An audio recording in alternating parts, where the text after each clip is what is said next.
Subscribe करें हमारे channel को और बेल आइकन भी दबाएं। आज हम गणित कक्षा 12 के एक महत्वपूर्ण टॉपिक समाकलन को पढ़ेंगे। समाकलन मीन्स इंटीग्रेशन। सबसे पहले हम देख लेते हैं कि समाकलन की परिभाषा क्या होती है।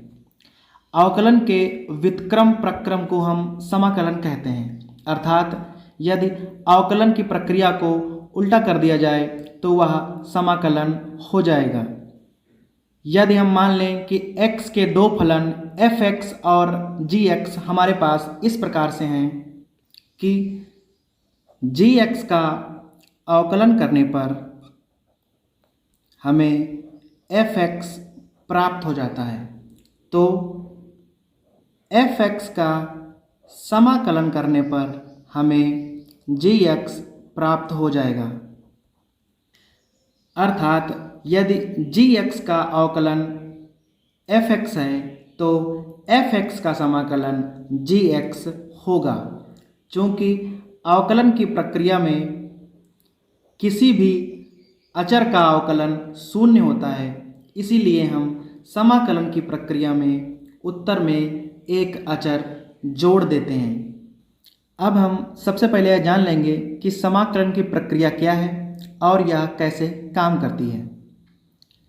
हम मान लें कि इंटरनेट से जब हम कोई फाइल डाउनलोड करते हैं तो वह एकदम ना डाउनलोड होकर धीमे धीमे डाउनलोड होती है।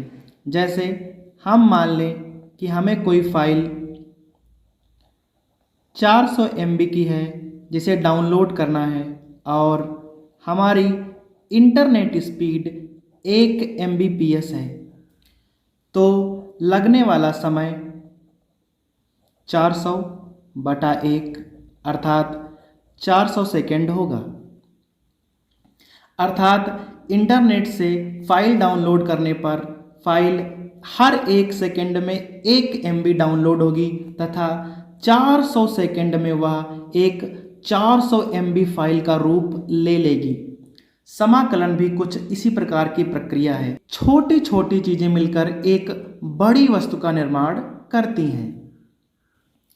यदि हम इंटरनेट की स्पीड और समय के बीच एक ग्राफ बना लें तो यह जो हमें आयताकार या वर्गाकार जो भी क्षेत्रफल हमें दिख रहा है, यह हमारा फाइल साइज होगा।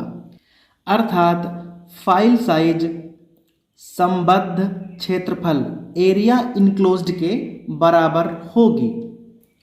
चूँकि व्यवहारिक रूप में इंटरनेट की स्पीड नियत नहीं रहती है, अतः जब हम स्पीड और टाइम के बीच ग्राफ बनाएंगे तो वह ग्राफ एक सीधी रेखा का ग्राफ नहीं होगा, वह ग्राफ वक्राकार होगा। किसी भी वक्र का क्षेत्रफल निकालना आसान कार्य नहीं है। समाकलन की खोज के पहले ऐसे वक्रीय भागों का क्षेत्रफल निकालने के लिए उन्हें वर्गाकार, आयताकार और त्रिभुजाकार अनंत भागों में बांटकर उनका क्षेत्रफल निकाला जाता था। अर्थात अनुमानित क्षेत्रफल बराबर संपूर्ण वर्गाकार, आयताकार, त्रिभुजाकार भागों के क्षेत्रफलों का योगफल। पर इस प्रकार से हमें एग्जैक्ट क्षेत्रफल नहीं निकलता था। समाकलन ने आकर इस प्रकार के क्षेत्रफलों को निकालना आसान कर दिया। यदि हमें स्पीड s और टाइम t के परिवर्तन की दर ds/dt यदि हमें पता हो जाए तो हम उसका समाकलन करके इस भाग का क्षेत्रफल निकाल सकते हैं। इस प्रकार के क्षेत्रफलों का अध्ययन हम निश्चित समाकलन के अनुप्रयोग वाले चैप्टर में करेंगे। चूँकि समाकलन का अर्थ है छोटे छोटे भागों को जोड़कर एक बड़ा भाग बनाना। योग अर्थात सम। समाकलन का प्रतीक भी इसी S अक्षर से लिया गया है। अब हम समाकलन के कुछ सामान्य नियमों को देखेंगे।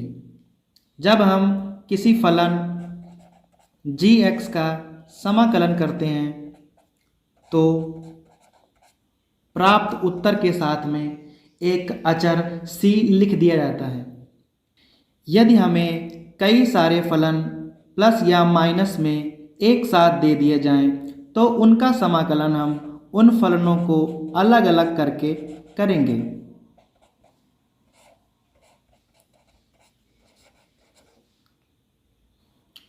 यदि किसी फलन के साथ कोई कांस्टेंट गुणा या भाग में लिखा हो तो उसे हम फलन से अलग करके फिर फलन का समाकलन करेंगे।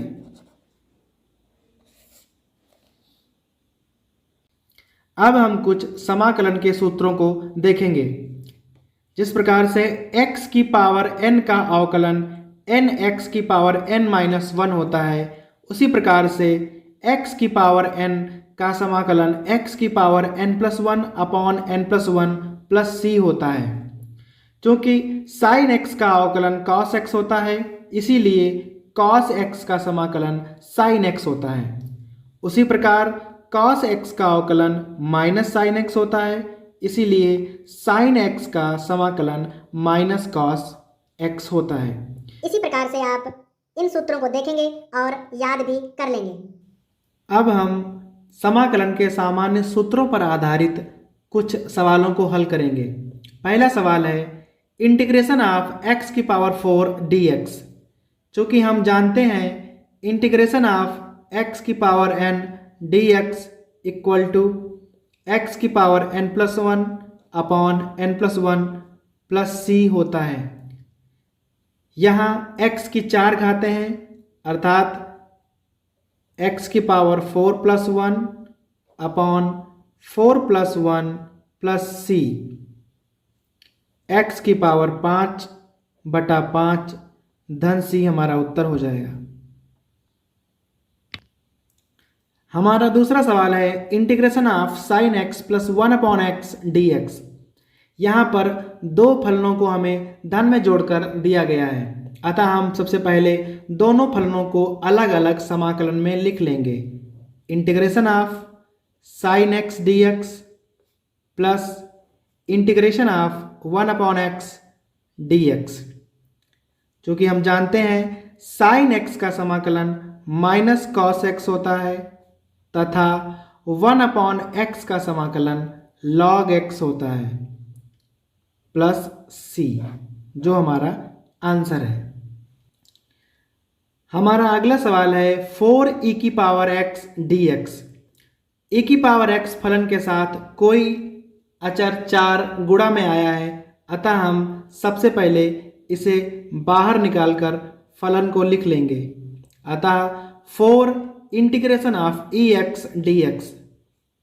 अब हम e की पावर x का समाकलन करेंगे, जो कि e की पावर x होता है, प्लस c। अतः हमारा उत्तर हो जाएगा 4e की पावर x प्लस c। समाकलन की प्रथम प्रश्नावली के कुछ महत्वपूर्ण प्रश्नों को हम इस वीडियो के अगले पार्ट में हल करेंगे।